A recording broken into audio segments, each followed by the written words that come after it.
Assalamu alaikum. Hi guys. So today I'm going to be doing my conversion story to Islam. How did I come to be a Muslim? I am going to be doing the quickest story possible. Since it is a very long journey, I will try to keep this short and sweet. So basically around age 15 I began to get sick. And I will be doing a separate video that talks more about my journey to being diagnosed with PFC and Crohn's. But for now, I will just keep it brief on the medical side of things. So anyways, as I got progressively sicker, I had to leave my job in the music industry, and it was very, very devastating to me. Music was my entire life, and it still is a huge part of my life. When I didn't have God, when I didn't have a faith, I firmly believe that God gave musicians their talent to be able to help kids who maybe don't have a strong faith in their life or don't have something else that's there for them, a parent, a loved one, something. Music was that sanctuary. It was that hope.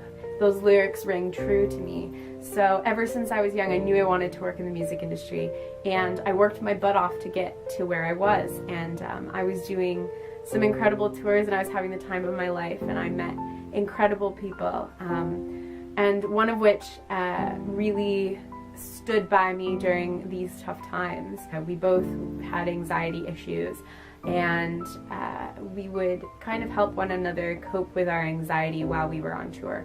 So when I was on my last tour with this friend of mine, I pretty much knew that that was the end, that I wasn't going to get the opportunity to tour after that ever again. And that was devastating. I don't even have the words to explain to you what that feels like. And so he really helped me through being sick on tour and, you know, being anxious about being so far from home and my family and being so sick. He was there and really helped talk me out of panic attacks and things like that. So I'm eternally grateful for that. And likewise, I did my best to help him through his triggers and different anxious scenarios.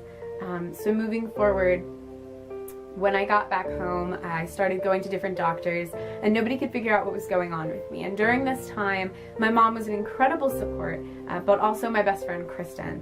She was there for me, and she was the only other person outside of my friend from tour that could really reach me and talk to me when I was having an anxiety attack. Any of you guys who have anxiety issues know that when somebody comes to you during an anxiety attack and says, "Oh, it's going to be okay, calm down," you can't just shut it off. It doesn't work that way. So it's rare to find a person that gets you and gets your pattern of thinking and can get you out of your sort of anxiety spiral that you're going through. So she was there for me through thick and thin, through all the procedures I went through. And then she met her husband, and you know, mashallah, he's a great man, and they were so cute together. But when they did meet, I was still very, very sick, and she fell in love very quickly, and they got married very quickly as well. And she moved down to South Carolina. And for those of you who don't know, I live up in New York, so that's quite the hike. So as she left, that really left me feeling very alone, because previous to that, my friend from the music industry had passed away. He had died in a motorcycle accident, and it left me feeling like I was in this anxiety bubble all by myself. Nobody could get me out of those anxiety spirals that I would start going down. And just as I lost these two people in my life, I had to go in for the biggest procedure that I had ever endured. And it was the scariest moment of my life. I sat in my hospital bed.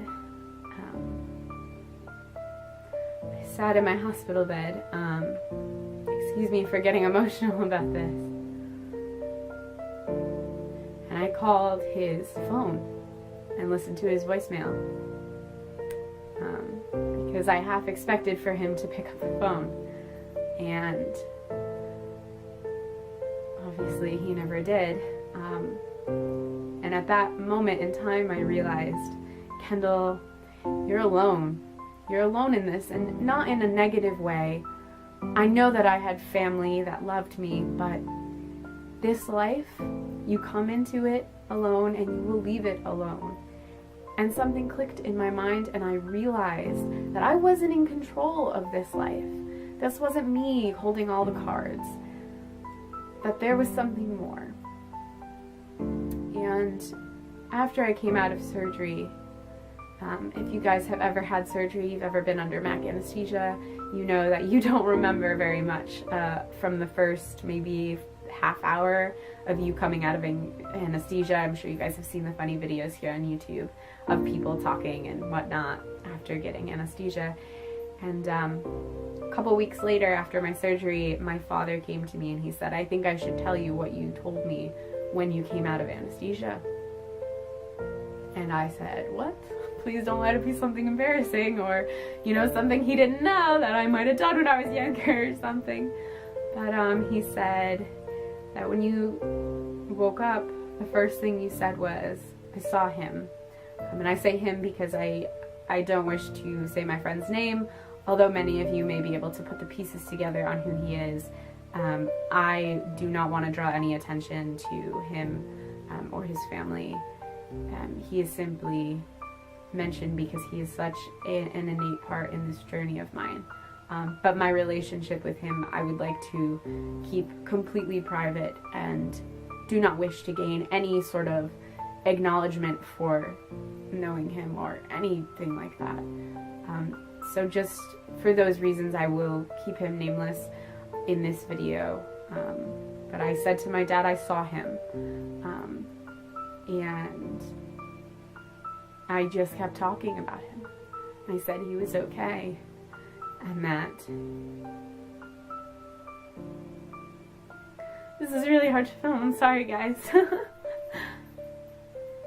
And he told me to make sure his daughter was okay, and that his wife was okay, and just make sure that they were good.